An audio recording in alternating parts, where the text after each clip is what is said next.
When I write songs, it really depends on the mood I'm in. It depends if I'm collaborating with someone, what's going on. If it's an idea that just comes, kind of comes to me in the middle of the night. Sometimes I'll have melodic ideas that come to me, and I just run to my tape recorder or record them on my answering machine and put the melodies down. And then if there's a lyric that sort of comes to me along with that, I'll write that down as well. And sometimes, let's say I'm working with like Jermaine Dupri, we'll sit down with a concept together, and he'll start writing the beat. While he's making the beat, I'll start writing the lyrics, and then we'll work on the melody together and stuff. And it really all depends. Or let's say somebody like Big Jim Wright or James Poyser, I'll sit down at the piano with them and I'll sing them different chord ideas or riffs on the piano that I'm hearing, and we'll write the melody. I'll write the melody kind of on top of whatever chords they're playing, and I'll direct them in terms of where I want to go structurally with the song. And the process varies, but the main thing is it's a great form of expression for me.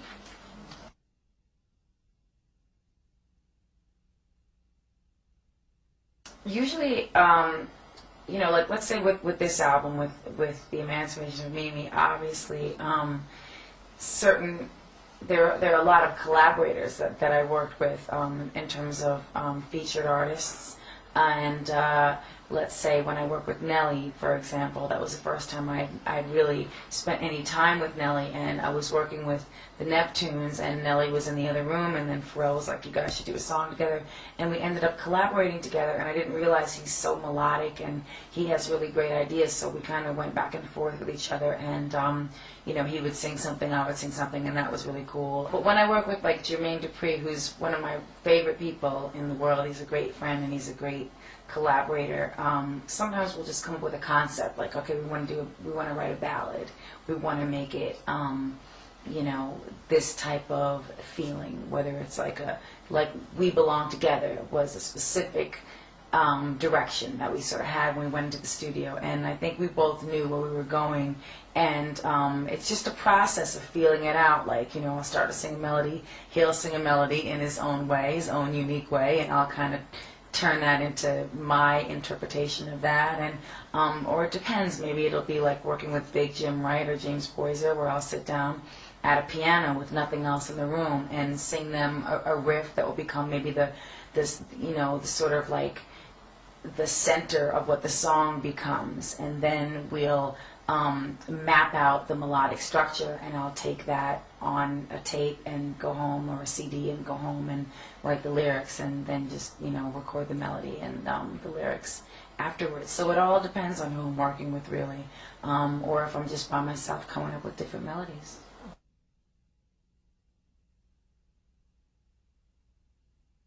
Well, a lot of people have been asking me about We Belong Together, and obviously it's a great moment for me because the song became my 16th #1 single, and it really was pretty fast how it happened, and it was the last song I wrote for this album, The Emancipation of Mimi, so it was just like, everything was such a blessing the way it happened with that song. So I think people are feeling the emotion that went into it, and part of what became, I think, the magic to that record was the fact that I recorded the vocal in pretty much one take, because L.A. Reid was coming into the studio, and I knew he was like walking downstairs. I didn't have any time to finish what I was doing, and I wanted to play the song for him, and so I kind of just sang it, and my first take became the final take. So for me, that's a big deal, because I usually go back and forth, and I'm like, oh, that's not good enough, I got to make it better. But I think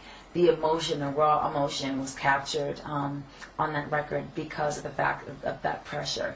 But I think it's a song that people can relate to, because most people have been in that situation where they feel like they're in love, and maybe it doesn't work out for whatever reason, and maybe they want to get back together with that person, and it's like their ideal situation of what they want, in terms of love.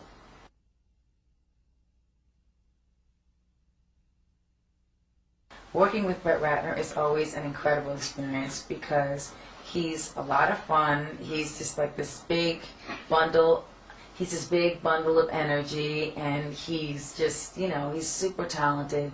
and we did It's Like That and We Belong Together, sort of as like a part one and a part two. And he just always brings a lot of exuberance and just everything to the table, so it was cool.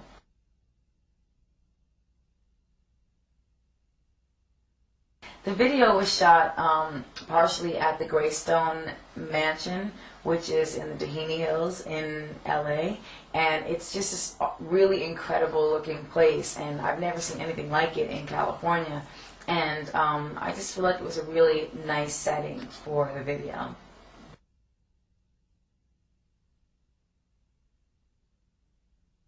The wedding dress was a Vera Wang original dress from a while ago that I actually wore on a certain occasion and had it in storage. And when we came up with the concept for the video to have the element of a wedding in it, I said, well, I do have my old wedding dress. It's still weird to me because I can't believe I was ever married, but whatever, that's another story.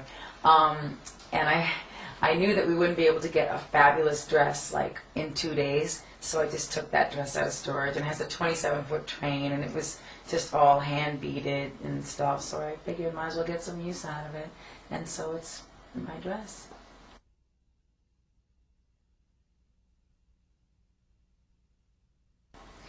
It's really amazing because I don't know that I ever expected to get 16 number ones in my life. I mean, I was just so happy with everything I've already accomplished, and then, you know, when this happened with We Belong Together, it was so nice because the song does mean so much to me, and I don't know, I didn't know when I put it out that it would do this well, but I'm just so grateful that it has. It's a blessing.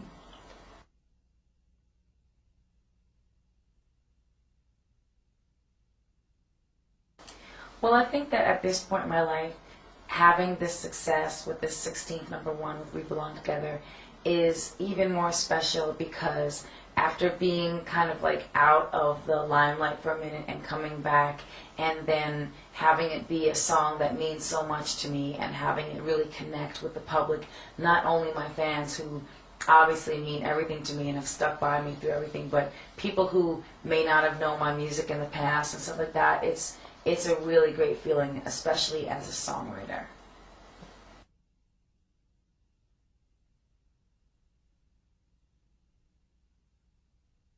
When I first started being allowed to work with hip-hop artists, I guess, you know, we could say that was Fantasy when I did the Bad Boy remix with Puffy, and ODB was the featured rapper.